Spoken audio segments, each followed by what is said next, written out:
ಗೋಧಿ ದೋಸೆಗಳಲ್ಲೇ ಇಷ್ಟು ರುಚಿಯಾದ ಗೋಧಿ ದೋಸೆ ಬೇರೆ ಯಾವುದೂ ಇರಲಿಕ್ಕಿಲ್ಲ.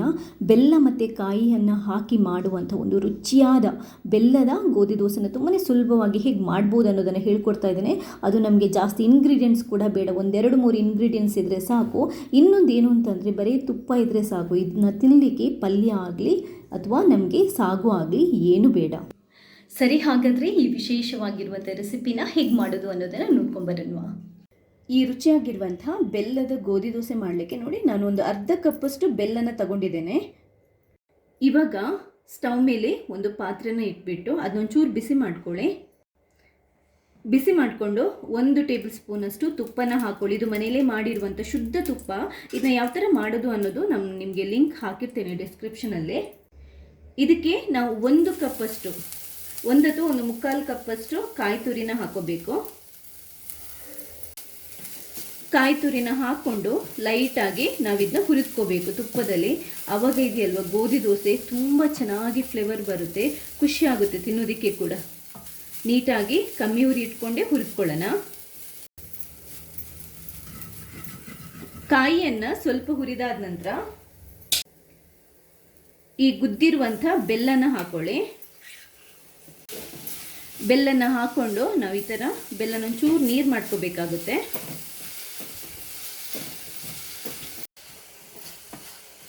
ನೀಟಾಗಿ ಮಿಕ್ಸ್ ಮಾಡ್ಕೊಳ್ಳಿ.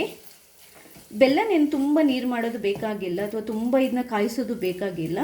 ಬೆಲ್ಲ ಸ್ವಲ್ಪ ನೀರಾಗಿ ಆ ಕಾಯಿದೆಲ್ಲ ಹಸಿ ಫ್ಲೇವರ್ ಹೋಗೋ ತನಕ ಅಷ್ಟೇ ನಾವು ಹುರಿದುಕೊಂಡ್ರೆ ಸಾಕು. ನೋಡಿ, ಇಷ್ಟು ಸಾಕು, ಏನು ತೊಂದರೆ ಇಲ್ಲ. ಇವಾಗ ಸ್ಟವನ್ನು ಬಂದ್ ಮಾಡ್ತಾ ಇದ್ದೇನೆ. ಸ್ವಲ್ಪ ಇದು ತಣ್ಣಗಾಗಲಿ.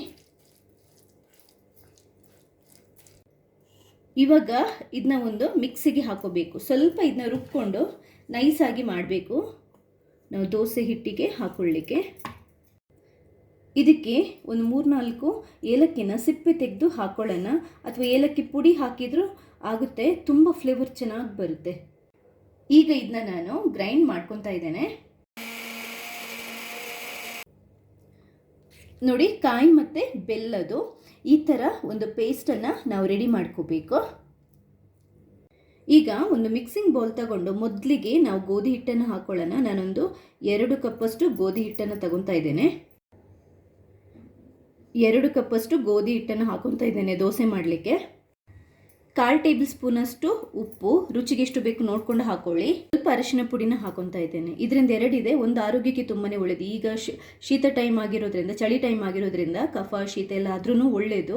ಆಮೇಲೆ ಇನ್ನೊಂದು ಏನು ಅಂತಂದರೆ ದೋಸೆಗೆ ಒಳ್ಳೆ ಕಲರ್ ಬರುತ್ತೆ, ಒಳ್ಳೆ ಫ್ಲೇವರ್ ಬರುತ್ತೆ. ಮೊದಲಿಗೆ ಇದನ್ನ ನೀಟಾಗಿ ಮಿಕ್ಸ್ ಮಾಡ್ಕೊಂಡು ಬಿಡೋಣ. ಉಪ್ಪು ಕರೆಕ್ಟಾಗಿ ಮಿಕ್ಸ್ ಆಗಲಿ ಹಿಟ್ಟಿನ ಜೊತೆ. ಈಗ ಇದಕ್ಕೆ ಬೆಲ್ಲದ ಪೇಸ್ಟನ್ನು ಹಾಕೊತಾ ಇದ್ದೇನೆ. ಹಾಗೆಯೇ 1 ಟೇಬಲ್ ಸ್ಪೂನಷ್ಟು ಶುದ್ಧ ತುಪ್ಪನ ಹಾಕೊತಾ ಇದ್ದೇನೆ. ತುಂಬಾ ಚೆನ್ನಾಗಾಗುತ್ತೆ ಫ್ಲೇವರ್ ದೋಸೆದು. ಫಸ್ಟ್ ಒಂದ್ಸರಿ ನಾವಿದನ್ನ ಮಿಕ್ಸ್ ಮಾಡ್ಕೊಂಡು ಬಿಡೋಣ, ಆಮೇಲೆ ನೀರು ಹಾಕಿ ಕಲಿಸ್ಕೋಬೋದು. ಅದಕ್ಕಿಂತ ಮುಂಚೆ ಒಂದ್ಸರಿ ನಾವು ಮಿಕ್ಸ್ ಮಾಡ್ಕೊಂಡು ಬಿಡೋಣ. ಈ ಥರ ಕೈಯಲ್ಲಿ ಮಿಕ್ಸ್ ಮಾಡಿದರೂ ಇನ್ನೂ ಒಳ್ಳೆಯದು, ಯಾಕಂತಂದರೆ ನೀಟಾಗಿ ಈ ಕರೆಕ್ಟಾಗಿ ಹಿಟ್ಟು ಮಿಕ್ಸ್ ಆಗುತ್ತೆ ಅವಾಗ. ಈ ಥರ ನೋಡಿ, ಕರೆಕ್ಟಾಗಿ ಈಗ ಮಿಕ್ಸ್ ಆಗಿದೆ. ಇನ್ನು ನಾವಿದನ್ನ ನೀರು ಹಾಕಿ ಸ್ವಲ್ಪ ಸ್ವಲ್ಪನೇ ಕಲಿಸ್ಕೋಬಹುದು. ಫಸ್ಟ್ 1 ಲೋಟದಷ್ಟು ನೀರನ್ನು ಹಾಕ್ಕೊಂಡು ಕಲಿಸ್ಕೊತಾ ಇದ್ದೇನೆ. ಅಥವಾ ನೀವು ಯಾವ ಕಪ್ಪಲ್ಲಿ ಹಿಟ್ಟು ತೊಗೊಂಡಿದ್ದೀರೋ ಅದೇ ಕಪ್ಪಲ್ಲಿ 1 ಲೋಟದಷ್ಟು ನೀರನ್ನು ಹಾಕ್ಕೊಂಡು ಕಲಿಸ್ಕೊಳ್ಳಿ. ಕೈಯಲ್ಲೇ ಫಸ್ಟ್ ಕಲಿಸ್ಕೊಳ್ಳಿ. ಆವಾಗ ಏನಂತಂದರೆ ಉಂಡೆ ಉಂಡೆ ಆಗಲ್ಲ.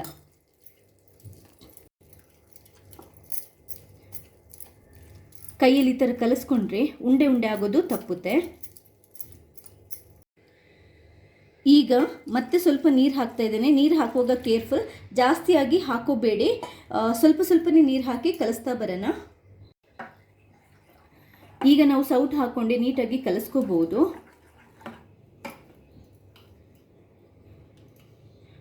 ನೋಡಿ, ದೋಸೆ ಹಾಕಿ ಬಿಡಿಸುವ ಹದ, ತುಂಬ ತೆಳ್ಳಗಲ್ಲ, ತುಂಬ ದಪ್ಪಗೂ ಅಲ್ಲ, ಈ ಹದ ಸಾಕು. ನಾವು ಬೇಕಾದರೆ 1 ದೋಸೆ ಹಾಕಿ ನೀವು ನೋಡ್ಕೊಳ್ಳಿ, ಕರೆಕ್ಟಾಗಿ ಬಂದರೆ ಓಕೆ. ಇಲ್ಲದಿದ್ದರೆ ದಪ್ಪ ಆಗಿದ್ದರೆ ಸ್ವಲ್ಪ ನೀರನ್ನು ಹಾಕೋಬಹುದು, ತೆಳ್ಳಗಾಗಿದ್ದರೆ ಮತ್ತು ಸ್ವಲ್ಪ ಗೋಧಿ ಹಿಟ್ಟನ್ನು ಹಾಕ್ಕೊಂಡು ಮಿಕ್ಸ್ ಮಾಡ್ಕೋಬಹುದು, ಏನು ತೊಂದರೆ ಇಲ್ಲ.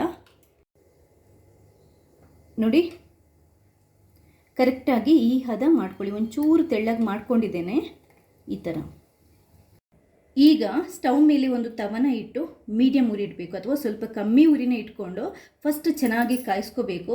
ಸಿಹಿ ದೋಸೆ ಆಗಿರೋದ್ರಿಂದ ನೀವು ಯಾವುದೇ ಕಾರಣಕ್ಕೆ ಉರಿನ ಜಾಸ್ತಿ ಇಟ್ಕೋಬೇಡಿ. ಇವಾಗ ಇದು ಕಾದ ನಂತರ ಸ್ವಲ್ಪ ತುಪ್ಪ ಅಥವಾ ಎಣ್ಣೆನ ಸವರ್ಕೊಳ್ಳಿ. ತುಪ್ಪ ಸವರಿದರೆ ತುಂಬಾ ಚೆನ್ನಾಗಿರುತ್ತೆ. ಈಗ ನೋಡಿ, 1 ಸೌಟಷ್ಟು ಹಿಟ್ಟನ್ನು ತಗೋಬೇಕು ನಾವು. ಇದಾದ ನಂತರ ಇವಾಗ 1 ಸೌಟಷ್ಟು ಹಿಟ್ಟನ್ನು ತಗೊಂಡು ನೀಟಾಗಿ ಹಾಕೋಬೇಕು. ಈ ಥರ ಹಾಕ್ಕೊಳ್ಬೇಕಾದ್ರೆ ಸ್ವಲ್ಪ ಬಿಡಿಸ್ಕೊಳ್ಳಿ. ನಿಮಗೆ ಗೋಧಿ ದೋಸೆ ಜಾಸ್ತಿ ಬಿಡ್ಸೋಕ್ಕಾಗಲ್ಲ, ಅಂಟಿರುತ್ತೆ. ಲೈಟಾಗಿ ಸ್ವಲ್ಪ ಬಿಡಿಸ್ಕೊಂಡ್ರೆ ಸಾಕು. ಹೀಗೆ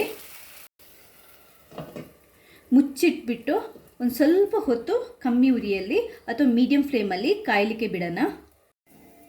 ಒಂದು 10 ರಿಂದ 12 ಸೆಕೆಂಡ್ ಒಂದು ಸೈಡ್ ಕಾಯಿಸ್ಕೊಳ್ಳಿ. ಅದಾದ ನಂತರ ಮೇಲ್ಗಡೆ ಬೇಕಾದರೆ ಸ್ವಲ್ಪ ತುಪ್ಪನ ಸವರ್ಕೋಬಹುದು ಅಥವಾ ಎಣ್ಣೆ ಬೇಕಾದರೂ ಹಾಕೋಬಹುದು. ಈ ಥರ ಈಗ ನಾವಿದನ್ನ ಮಗುಚಿ ಹಾಕಬೇಕಾಗುತ್ತೆ. ನೋಡಿ, ಹೀಗೆ. ನೀವು ಸಿಹಿ ಬೆಲ್ಲದ ದೋಸೆ ಆಗಿರೋದ್ರಿಂದ ಇದನ್ನ ಜಾಸ್ತಿ ಹೊತ್ತು ಒಂದೇ ಸೈಡ್ ಕಾಯಿಸಕ್ಕೆ ಬಿಡಬೇಡಿ. ಮತ್ತು ಉರಿ ಕೂಡ ತುಂಬ ಜಾಸ್ತಿ ಇರಬಾರ್ದು, ಕರಟುತ್ತೆ.